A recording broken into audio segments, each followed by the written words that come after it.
My little shadows. We almost lost our city, but we got it back and something else came with her. She was full. It had been a bad fever and Sadie was in the hospital for 5 days. There was a moment during that second day where the doctor told us that Sadie might not make it.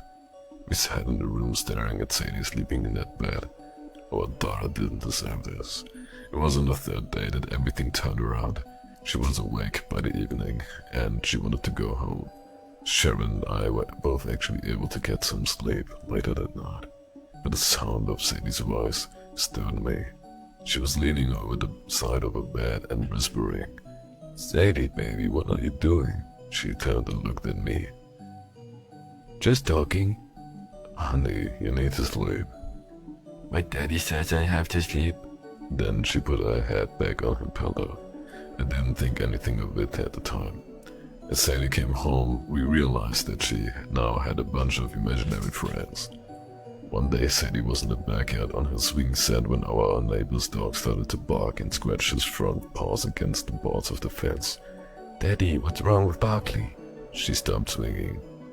"He's just being a bud, sweetie. Don't worry about it." I don't think he likes my friend. "Well, maybe your friends should tell him to be quiet." I heard Sadie whisper something, and then Barkley started to growl and snarl. There was a loud crash that came from the fence, and Barkley ran away, whimpering to the other side of his house. You're going to break the fence. Sadie giggled, and she started swinging again. For the rest of the afternoon, I watched Sadie.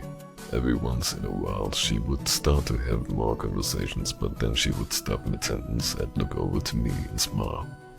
We had just finished dinner that night and I was washing dishes while my wife asked her about the picture she had just drawn. Can I show Daddy? Yep, Sharon held it up so I could see it from over the counter. It was of the three of us standing in front of our house, but there was 7 children standing behind me. 4 boys and 3 girls. They all had X's for eyes and then lines for the mouths. I began to shake and my blood ran cold. Who are they, honey? My wife was confused, but I was not.